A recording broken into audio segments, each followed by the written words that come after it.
This is the Melessa Vassell Show, giving you frequencies to live, love, and laugh. This is your platform. You can get 4 in 5.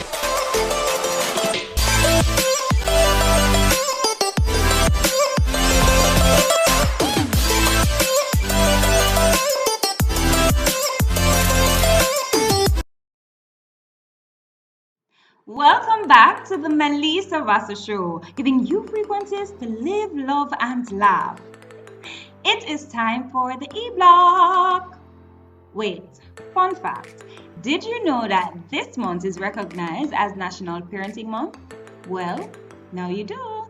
On today's show, we get up close and personal with singer and recording artist Denyque as we discuss love and motherhood. Ooh, yeah. He said he got a tattoo, always gonna be around. Summer love's always gonna be around.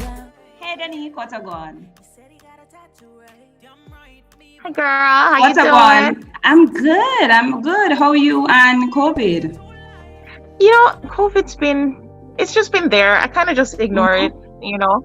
But Okay. I mean, I still follow the protocols and put all of those great things in place. Okay. But it doesn't stop me from doing what I need to do. Okay, all right. So I actually, when I was younger, the first song that I ever heard from Denyque was Summer Love. And from then to now, you actually found love. And I did. You got married and you became a proud mama bear. I did. And along the journey, you had a pretty close near-death experience as well. Yeah, ma'am. All right. So, but Yeah, I want to with my start, second child. yes, with the second child. But I want to start from the beginning. Tell me, how did Denyque find love? Oh, Jesus. Oh. Listen, I'm a thug, you know. We don't like to talk about these things. Okay. No, but on a more serious note, I don't know. For me, it was third time's the charm, I guess. You know that Okay. thing where, you know, I personally believe that you need space to grow as an individual. So Okay. I am not the one that will support the high school sweethearts thing in a sense. Like, yeah, okay, you met somebody in high school, but for this at the same time, you know, you still need to know who you are as an individual. And I believe that in high school, straight up until I think when I was I didn't really start understanding who I was and start tapping into myself until I was about 24. You know, I really just started to and understand that I needed my individuality. You know, I've always been very independent, and I don't suffer my identity for anybody's cause. Okay. So that was important to me to find a partner who understood that as well and who was comfortable also in himself, where, you know, there were no insecurities, there was no trying to change me or trying to get me to become something other than great, you know. So Understood. I believe that one of the keys to a great relationship is having individuality, you know, not having to succumb to losing your identity within a relationship. Because in different stages of your growth, you figure out who you are at different levels. True. And I knew that this time around I was ready to, you know, just go Give all in. yourself to somebody. Okay, so at which point were you like, no man, I love him bad. He might the one for me, and I'm just going to marry him. At which point? Oh wow. I think it was about 2 years into our relationship that I realized that, because for me, like, as much as I've always, you know, it's every girl's dream to want somebody to take care of them. The Cinderella, Prince Charming. Yeah. But for me, it was me. always finding somebody to support me and to support my dreams and to believe in me just as much as I believe in myself. And somebody who I know without hesitation has my back. And, you know, when I need them, I can call them and they'll drop everything and be there. So yeah, I'd say about 2 years in. All right. And you guys eventually got married. So how is marriage like? Tell me, what's the most challenging thing so far about marriage? Girl, them kids. Them children. them cheering. The hardest The part. most challenging thing. Yeah, no, for real. Just growing. People don't understand that everything in life is growth. Yeah. And they don't tell you. Before you get married, they tell you all the great things. Before you have children, they tell you all the great things. Nobody tells you about the nitty-gritty, which is what I love to hear about. I love to hear about the nitty-gritty. I love to hear about the challenges that are gonna come. Yeah. So I would say, yeah, it's just really just keeping a square head, a level head, because, Mel, it is a lot. Like, and then I'm the type of woman, like I'm a, can I call it a girly girl in a sense, where I believe, in providing for the home. I believe in catering to my husband, Yeah. but still, at the end of the day, I still want Time for yourself. equilibrium. So not Okay. equality. I'm not one of those people that, I used to believe that if boys can do it, I can do it too. And I still believe in that, but I believe in it more so now on a balanced scale. So I am not the type of person to subject my feminism just to prove that I can do what men So can you do. learned how to kind of step back a little bit and say, hey, Yeah, make him do I that. That's a learned big how thing. to embrace my womanhood. I learned how to be proud of the fact that I'm a woman and there are tumultuous things that we can do that men cannot do. Was And that that we hard? were made, it was. The transition wasn't as hard as I thought it would have been. But for me, like when things are harder, it's like I believe that nothing worth having comes easy. So it doesn't seem as hard to me because I'm a fighter like that. Like I'm one of those people that have that mindset. So I just kind of understand. Sometimes it's still a battle because sometimes you want to be like, yo, listen, this is what it is, and I want this position. But then at the same time, it's like I have to reel it in and be like, okay, softer, just a little bit softer.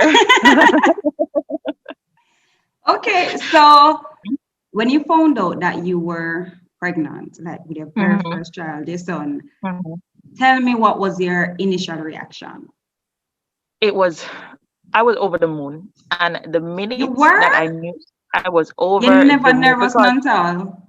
no, because we like me. All right, I am I'm not one. I'm not a planner, but I'm a planner. So I like to have certain things in place first. So I mean, now that I was my goal or dream was to always be married before I had children, and I was fortunate enough by God's blessing to tick that off the list. So now it was like, okay, anything goes. And when I found out I was pregnant, I was over we were over the moon. Okay, nice. Over the moon. And then nobody couldn't tell me that it wasn't a boy. Like me, did don't pray to God and beg him already for my son. So yeah, girl, nobody couldn't tell me anything.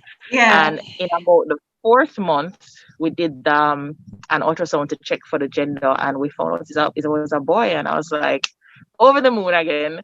Glad bag. So you always wanted to be a mom? Always wanted to be a no, girl. I did not start loving. I've always loved kids. Okay. But I couldn't tolerate them for a long time. Explain. Until I wanted, like, because I was so focused on myself, and I used to be very impatient, and I used to be just young and just selfish. And I remember when everybody around me was having kids, I was like, hell no. Really? You never feel pressured at any point? No, girl, none of them. Don't touch me. Don't touch me. I don't want the bug to pass on. Don't touch me. Because I like to do things on God's time and on my time. Okay. So it wasn't until I literally woke up one day and I was like, okay, I'm ready to have kids now. I've always been that auntie. I'm the disciplinarian auntie. Really? So, yeah, man. You look like the one with a spoil them though. I spoil them, but I'm still a disciplinarian. Like I believe in tough love. So I spoil them with like gifts. I believe that every kid should have gifts, just things. Them should always get things. Like if I just have things, like even if it's just a little car, even if it's a little toy, just they're babies, they're kids. But at the same time, you must also have respect. And I believe in that wholeheartedly. Have manners. to have only for manners, because Only for me, manners. you will pick up and not look like. Yeah, you know what I did? Little what I don't expect, yes, you will pick it up. So I But want to yeah. I want to address one of the things that you spoke about, because Mm-hmm, especially as women, we feel like mm-hmm, when we reach a certain point, we need things need to happen. So we need to have the mm-hmm, the marriage and all of that. But mm-hmm. you're saying that you didn't feel pressured any at all. No. When I started to feel it's something that's up and down with us as women, and especially Mm-hmm. me. I can only speak for myself because I Okay. don't have experiences. I don't have another person's or another woman's experience. So for me, Mm-hmm. um, it started to get to a point where, because of society, and society has this whole thing where they tell you that after a certain age you can't do anything. And for me, Hey, I think it's those true. things and I say, no, but you can't tell me, say me can. You're crazy or you're gonna do Yeah. that. And that is how I approach life. Like when you tell me, say I can do something, I'm gonna show you that it Yeah. can be done. Because at Nice. the end of the Yeah. day, we have life. Look at society also has put a mental constraint on women where they tell us that once you're over a certain age, you shouldn't have kids. And it's the shouldn't for me. Like I don't even understand. Like what do you mean shouldn't? Like what you know about my womb? Like what you know about my life? Like I don't It's true. understand. And then in our culture, in reality and honestly, in our culture, is like you're almost, is like the more kind of make up them face after you when you don't have a child by the time you're 22 or It's 24, and you're like, true. Listen, it is the most, it is so difficult to it is understand, very difficult. It's annoying. It's very because annoying. it's one thing when I'm at listen, I have penny early, right? Mm-hmm.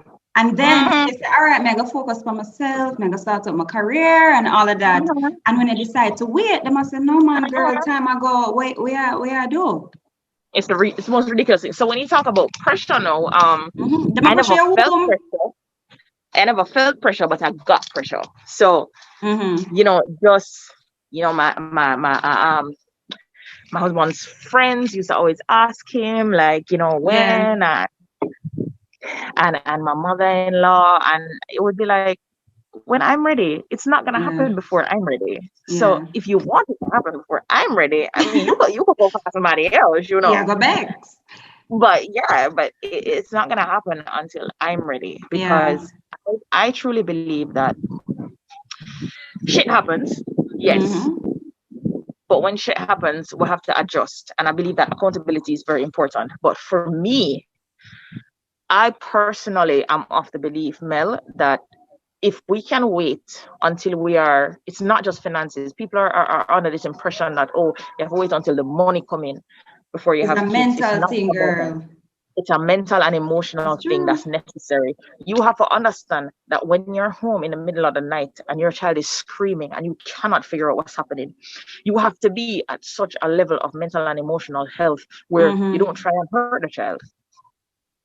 And True. we're all growing, and we're all human beings. We're all growing, Yeah. we're all trying to figure life out, but at the same time, it's not just about money when it comes to kids. Yeah. And I really, it irks me when I hear people bring up this argument, because Were it's you not just ready? about finances. Were you ready mentally and emotionally To for a have child? absolutely. Okay. And to be honest with you, we're never going to be 100% ready, but I was at the place where I knew that it was time. And what has been the most challenging thing being a mommy?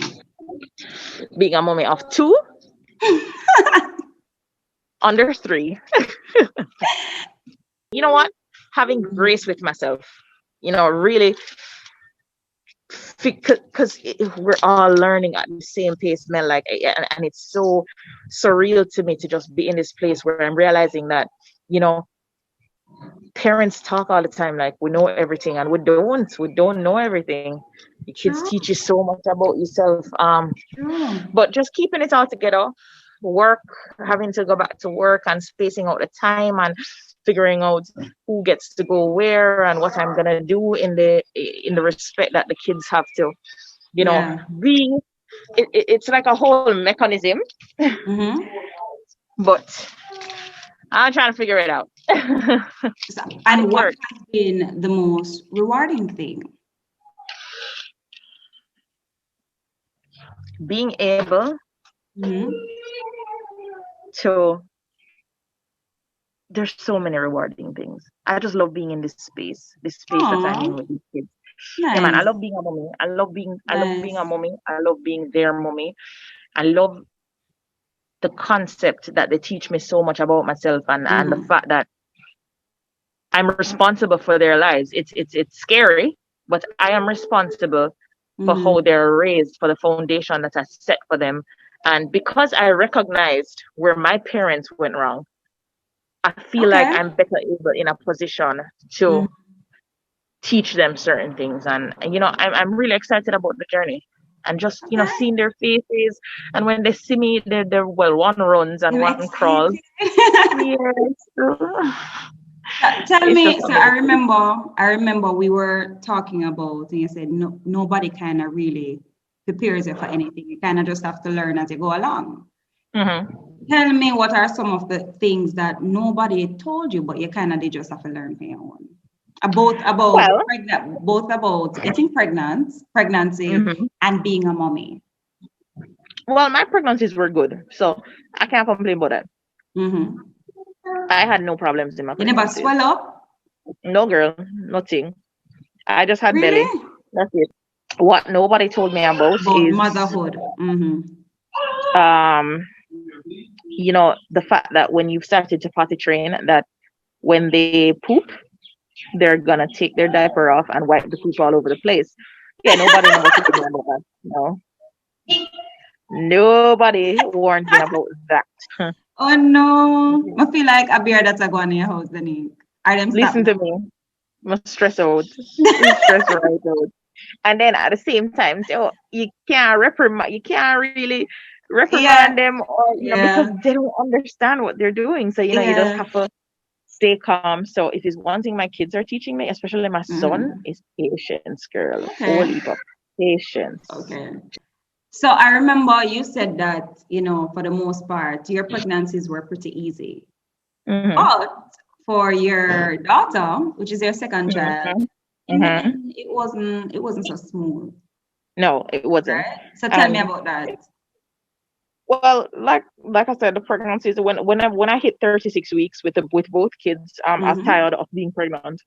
So I just wanted, to get them out. And I had two C-sections. The first C-section with my son, I had to have it because he was too big. He Okay. was 9 pounds 8 ounces. So they weren't Hey. gonna, yeah. And my cervix was Okay. really small. My Mm-hmm. cervix was really small, so they weren't gonna label me with him. So I had to have a C-section. And he came Okay. on his due date. Okay. And then with my daughter, she came a week early. Well, they took her at 39 weeks. Mm-hmm. Um, and my pregnancy was good. Like I said, it was all good. I had some in the last part, I think like at 35 weeks, I had Mm-hmm. like slight crampings, like which they said was normal. Mm-hmm. And it wasn't until, to be honest, I was on the table, and after she came out and I saw her and I got to nuzzle her, Aw. and it was after that everything kind of went left. Like, What went left? like Mm-hmm. everything. Every single thing. I was still on the table for about a good couple of minutes, and I remember my anesthesiologist saying to me, the first thing I felt was the room. The energy in the room completely changed. Mm-hmm. Okay. Completely. As in Um, feeling the energies from the doctors? yeah, man, it You went know, say from something wrong. everybody Mm-hmm. being happy-go-lucky to now panic. Like I could feel the panic in the room, Mm-hmm. and um, it was about maybe 15 minutes. Well, you know what? Time is a concept where that was concerned, because I had no idea. I was just on the table, True. and I'm basically Mm-hmm. just there smiling and just moving my head and asking questions. And I remember the anesthesiologist just saying to me that, I know you've been here for a while, and I know that you're not supposed to be, but you're losing a lot of blood, and we have to put it back. And he put in another IV in my I put an IV in my left hand. So I only had one Mm-hmm. IV, and it was in my right hand. So now Okay. he was actually putting in another one, which was blood transfusion, because he was like, you've already, I think at that time I had lost 4 liters of blood. Really? And yeah. Mm-hmm. And he put the transfusion in my arm, and then when I had got to 5 liters, that's when the doctor came over. She looked like she was about to just bawl. She was so sad, and that's when she explained to me that, you know, my placenta got embedded into my uterus, and they've been trying to get it out. They've been trying to cut it out. They've been trying to pull it off. It's not happening, so they have to remove my uterus. And I was just like, well, I mean, yeah. So they had to take out my entire womb. So hold on, because, and I think I'm just mentally, I'm just going back to the same argument that we had about society and pressure and women not being able to have kids, and your womb come out and all of them, something there means that for society that you are basically no longer a woman, something there. So what was going through your head at that time? Mentally, how was that? All that was going through my head was, I don't want to die. Because I've pretty much almost drained my entire blood capacity. It's like, do your thing, girl. Okay.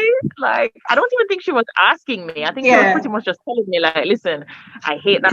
This or that. This is what I have to do. And, you know, boom. And then I was still pretty good until they called Kareem in, and that's when I just lost it, like, completely. And then I had to put me to sleep, because when for my C-section, I got a spinal tap, which is what I always get, and it only lasts for 2 hours. Okay. So they had to give me general anesthesia now, because that had started to wear off, and they needed to now do a hysterectomy, which is another surgery. So yeah, I mean, it's pretty traumatic. There are a lot of things that, I mean, I've left out a lot of the pieces because they still jerk me. So I try not to talk about them, because I'm still not at a place yet where I can comfortably talk about it without breaking down. But you pretty much get the idea. I get it. But I mean, that must have been really rough for you, Denyque. Hard on your husband as well. Yeah. You know, he doesn't talk about it, and you know, because he's not an emotional person. So he doesn't. He's never really spoken to me about it. Okay. But you know, I've heard from the family, you know, how he had kind of reacted, which is kind of understandable. So yeah. So did you want more kids? Initially, we had wanted 3, and then we had Connor, and we were like, nope, we're gonna have 2. We're gonna be 2. And then, you got your girl. Yeah, I got my girl. You got your super girl. Yeah, exactly. I mean, to be honest with you, I still think I do want 3, because I still have my ovaries. So okay, we can always consider surrogacy. So in 10 years, I'll see how I feel again. In how long? I didn't get that. In 10 years, I'll see how I feel again. Okay.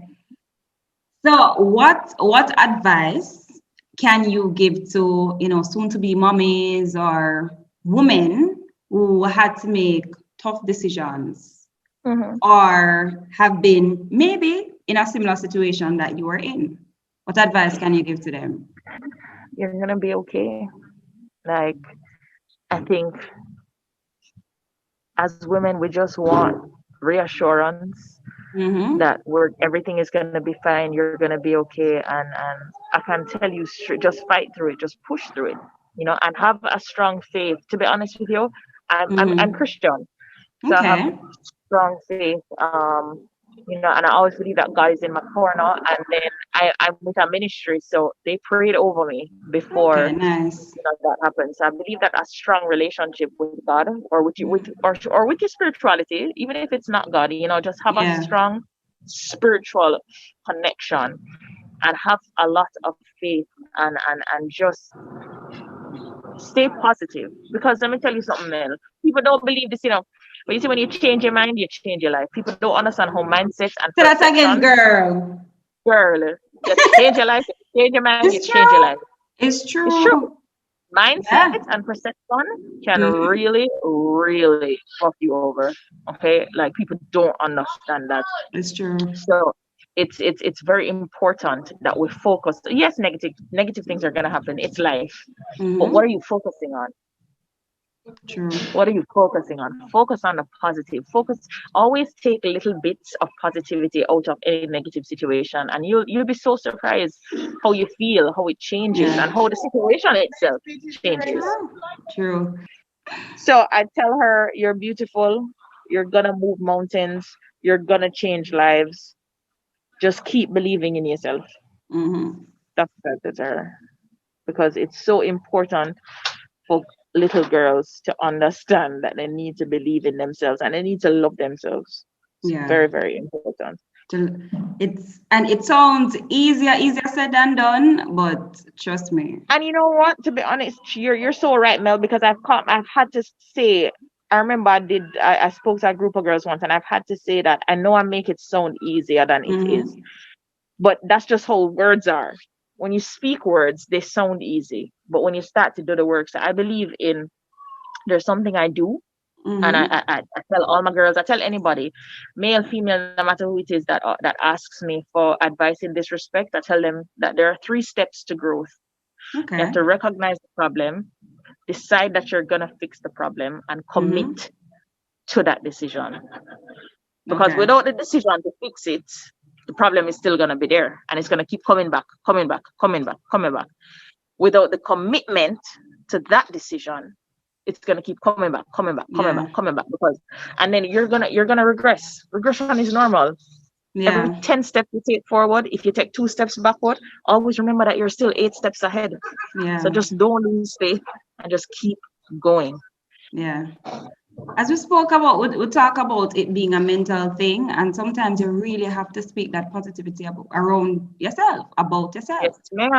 Yes, ma'am. Yeah, them words are powerful, man. Yeah. All right, Denyque. So the interview section we're done, right? But before you go, I want to play a quick game with you. Okay? Okay. So this game is called, you probably know it, word association. Oh, Jesus. No, man, it's supposed to sound happy, so we added that again. Yeah? Okay. Today's game is called Word Association Motherhood Edition. And the rules of the game are pretty simple. I'm going to call random words, and you have to sing any song with that word in it. But guess what? You have 10 seconds on the clock. Ready? First word is baby. Lord have mercy. Okay. Baby, baby, baby, baby, baby, baby, baby, baby, baby. Turner. Okay, mama. Mama, you know I love you. Oh, you know I love you, mama. Hey, belly. Oh my God. My girl, tuck in your belly. In your belly. Okay, and 9 months. You don't say you're wicked. No song go out there we say 9 months. Girl, the time I run. No song though, I don't know. But the 9 months. Mama for the 9 months you carried me through. Hey, okay. And pregnancy. Mel. The first one will come to you. Why you try to stress me out? You have like 7 seconds or less. Pregnancy. Don't even make up my song. Don't even.